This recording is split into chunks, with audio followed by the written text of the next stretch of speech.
ชุมกัมพูลพิเศษอาเซียนនិងកិច្ចប្រជុំកម្ពុជាអាស៊ានបូក3ពិសេសស្ដីពី COVID-19 នៅឯវិមានសន្តិភាពតាមរយៈ Video Conference តាមការស្នើពីនាយករដ្ឋមន្ត្រីវៀតណាមវៀនស៊ុនហ្វុកដែលធ្វើជាម្ចាស់ផ្ទះនៃកិច្ចប្រជុំឆ្នាំ2020ដោយខ្ញុំបានជំរាបជូនកាលពីថ្ងៃម្សិលមិញអញ្ចឹងកិច្ចប្រជុំធ្វើឡើងនៅប្រទេសរៀងៗខ្លួនដោយសារតែវិបត្តិ COVID-19 បានវាយលុកនៅក្នុងតំបន់អាស៊ីអាគ្នេយ៍និងសកលលោកអញ្ចឹងហើយធ្វើឲ្យកិច្ចប្រជុំរាំងខ្ទប់ប្រជុំនៅក្នុងប្រទេសរៀងៗខ្លួនដើម្បីធានាសុវត្ថិភាពរបស់ថ្នាក់ដឹកនាំរបៀបវរៈមានឆ្អាតនឹងការចូលរួមអមដំណើរដោយរដ្ឋមន្ត្រីសំខាន់មានដូចជាឯកឧត្តមអគ្គបណ្ឌិតសភាចារអូនព័ន្ធមនីរដ្ឋឧបនាយករដ្ឋមន្ត្រីក្រសួងសេដ្ឋកិច្ចនិងហិរញ្ញវត្ថុឯកឧត្តមប៉ានសូសាក់រដ្ឋមន្ត្រីក្រសួងពាណិជ្ជកម្មឯកឧត្តមបណ្ឌិតសភាចារហងជូនរុន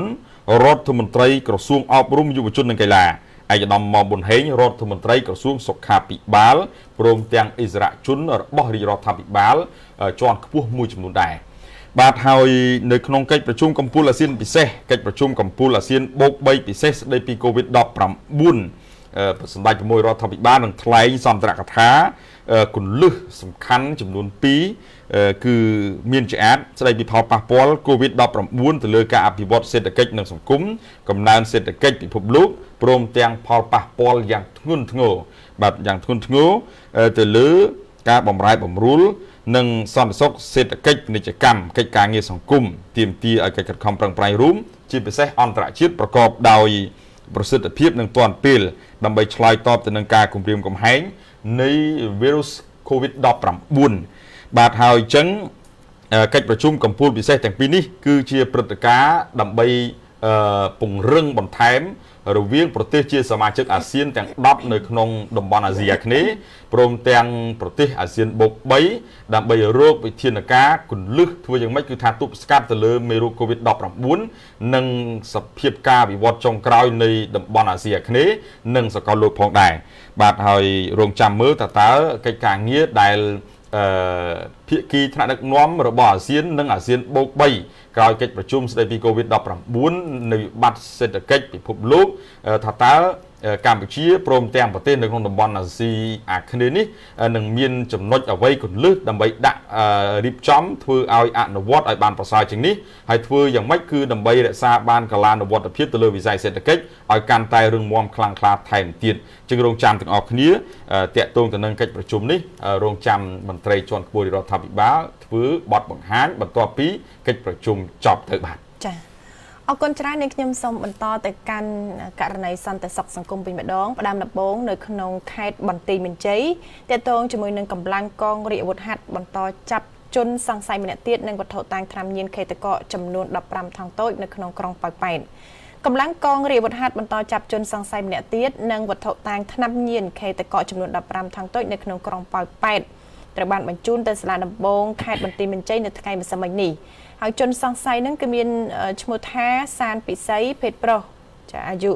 30ឆ្នាំរស់នៅក្នុងភូមិអូជ្រៅសង្កាត់ប៉ោយប៉ែតក្រុងប៉ោយប៉ែត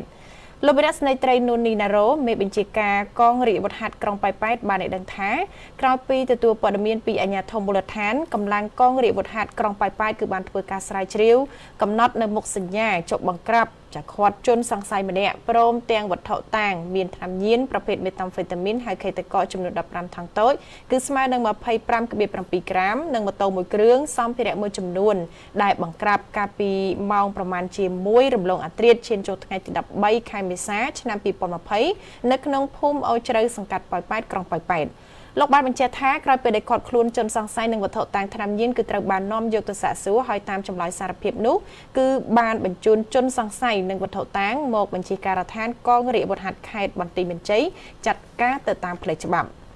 ទៅកាន់ខេត្តកណ្ដាលវិញក៏មិនខុសគ្នាដែរពាក់ព័ន្ធជាមួយនឹងករណីគ្រឿងញៀនដូចគ្នាគឺនៅថ្ងៃកន្លងទៅនេះ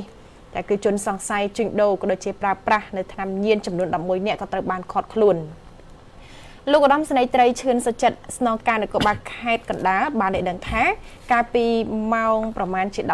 13:30 នាទីរសៀលថ្ងៃកន្លងទៅនេះគឺកម្លាំងប៉ុស្តិ៍រដ្ឋបាលឃុំអំពើព្រៃសហការជាមួយនឹងកម្លាំងអធិការដ្ឋាននគរបាលស្រុកកណ្ដាលស្ទឹងបានបង្ក្រាបការជួញដូរនិងប្រើប្រាស់គ្រឿងញៀនមួយករណីនៅក្នុងភូមិតាដោលមួយឃុំអំពើព្រៃឃាត់បានជនសង្ស័យ 5 នាក់រួមមានឈ្មោះសែមចម្រើនហៅឡាយភេទប្រុសអាយុ 50 ឆ្នាំទីលំនៅនៅភូមិឃុំកាត់ហេតុខាងលើទី 2 មានឈ្មោះថាអឿនសុលីភេទប្រុសអាយុ 33 ឆ្នាំនៅក្នុងភូមិព្រៃអង្គញឃុំសៀមរាបទី 3 ឈ្មោះឆៅប៉ៅចាភេទប្រុសអាយុ 27 ឆ្នាំនៅក្នុងភូមិត្រពាំងលើកឃុំកណ្ដឹងស្រុកបាទីខេត្តតាកែវទី 4 មានឈ្មោះវុនសាវ័នភេទប្រុសអាយុចាគឺប្រមាណជាង20ឆ្នាំដូចគ្នានៅក្នុងភូមិព្រៃស្វាយឃុំកណ្ដោងស្រុកកណ្ដាលស្ទឹងខេត្តកណ្ដាលហើយទី 5 នោះមានឈ្មោះថាសានដាភេទប្រុសអាយុ 27 ឆ្នាំនៅក្នុងភូមិអង្គុយឃុំសៀមរាបនិងដកហូតបានម្សៅពណ៌សថ្លាសង្ស័យជាសារធាតុញៀនចំនួន 6 កញ្ចប់ទូរស័ព្ទដៃ 3 គ្រឿងរួមជាមួយនឹងសម្ភារៈប្រើប្រាស់និងវេចខ្ចប់មួយចំនួនទៀតផងដែរហើយនៅថ្ងៃដដែលនោះចាកម្លាំងនគរបាលប៉ុស្តិ៍ចាគឺសន្លងនិងកម្លាំងអធិការដ្ឋាននគរបាលស្រុកខ្សាច់កណ្ដាលក៏បានធ្វើការបង្ក្រាបនៅករណីរក្សាទុកដោយខុសច្បាប់នៅសារធាតុញៀនមួយករណីដែរនៅក្នុងភូមិថ្មីឃុំសន្លងដកហូតគ្រឿងញៀនប្រភេទម៉ាតកកចំនួន 4 កញ្ចប់ទូរស័ព្ទ 1 គ្រឿងហើយឃាត់ខ្លួនជនសង្ស័យ 6 នាក់ចាមានទី 1 ឈ្មោះថាសាញ់នីគឺទី 2 ឈ្មោះថាថេងហើយទី 3 មានឈ្មោះយ៉នមេងហឹងទី 4 មានឈ្មោះលីឌីម៉ង់ចាទី 5 មានឈ្មោះគុណភិរមចាអ្នកទាំង 5 រស់នៅភូមិឃុំកាត់ហេតុខាងលើទី 6 មានឈ្មោះជឿនសិនីចាភេទស្រីមានស្រីម្នាក់ដែរអាយុ 18 ឆ្នាំមានទីលំនៅនៅភូមិបឹងក្រចាប់ត្បូងឃុំព្រែកតាមាក់បច្ចុប្បន្នជនសង្ស័យទាំង 11 នាក់រួមជាមួយនឹងវត្ថុតាងកំពុងត្រូវបានកសាងសំណុំរឿងបញ្ជូនទៅកាន់តុលាការទៅតាមនីតិវិធីជាបន្តទៀតចាអរគុណច្រើនសូមបញ្ចប់នៅករណីគ្រឿងញៀនត្រឹមតែប៉ុណ្ណេះបាទអរគុណទៅកាន់ខេត្តស្ទឹងត្រែងនិយាយអំពីអាជ្ញាធរស្រុកសៀមប៉ាងដាក់បទបញ្ជាឲ្យសមត្ថកិច្ចពាក់ព័ន្ធស្វែងរកជនសង្ស័យលួចក្បៃប្រជាពលរដ្ឋចេតបាត់រឿយហើយញយអញ្ចឹងទេម្សិលមិញអាជ្ញាធរស្រុកសៀមប៉ាងបានស្នើឲ្យកម្លាំងសមត្ថកិច្ចពាក់ព័ន្ធតាមរកជនសង្ស័យលួចក្បៃប្រជាពលរដ្ឋមកអនុវត្តតាមនីតិវិធីដើម្បីបង្កើនកិច្ចការពារសន្តិសុខឲ្យបានល្អប្រសើរជូនប្រជាពលរដ្ឋក្នុងពេលដែលកំពុងអនុវត្តវិធានការបង្ការនៅជំងឺឆ្លងមួយចំនួន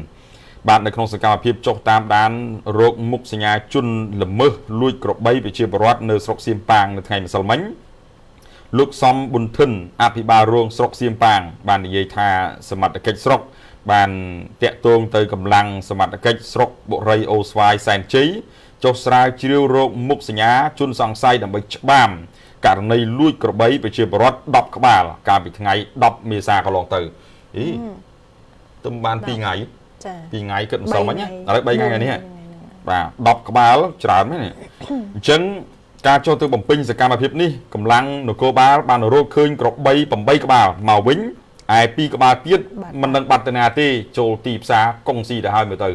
បាទពួក2ក្បាលហ្នឹងអាងៀតក្របីគេកាប់ចាបាទឲ្យលក់ថ្លៃជាងសាច់គូទៀតច្រឡំអញ្ចឹងលោកបានអំពាវនាវទៅដល់បងប្អូនប្រជាពលរដ្ឋយើងប្រជាពលរដ្ឋយើងគឺថានៅខាងសៀមប៉ាងឲ្យរក្សាសត្វចិញ្ចឹមដោយផ្ទាល់ខ្លួនឲ្យគង់វង្សកុំលែងចោលផ្ដេសផ្ដាស់ប្រយ័ត្នវាបាត់អញ្ចឹងណាពួកក្មេងខ្លះហ្នឹងបាត់ដល់10ក្បាលចេះសំណាងរួមមកឃើញ8ក្បាលចុះបើបាត់ទាំង10ទៅអាញាធរទៅរយណាឃើញបាទក្បីមានដាក់ GPS ឯណាបាទអញ្ចឹងពិបាកមានតែមនុស្សឯងដាក់ GPS មនុស្សគាត់ដាក់ GPS មនុស្សខូចបានដាក់គិតអីចឹងហ្នឹងក៏បានទាន់និយាយដល់មកបាទអញ្ចឹងបាទជនសង្ស័យវាជាឆ្លៀតឱកាសអញ្ចឹងទៅកំពុងតែមានបញ្ហាវល់ជាមួយនឹង COVID-19 ផងហើយធ្វើឲ្យវាមានគេហៅថាគំនិតល្បិចទុច្ចរិតមួយទៅលួចក្បីប្រជាពលរដ្ឋបានសម្រេច10ក្បាលប៉ុន្តែ8ក្បាលរកឃើញហើយ2ក្បាលទៀតរកអត់ឃើញទេយកទៅអត់អស់ហើយយកទៅម្ដងបន្តិចបាទ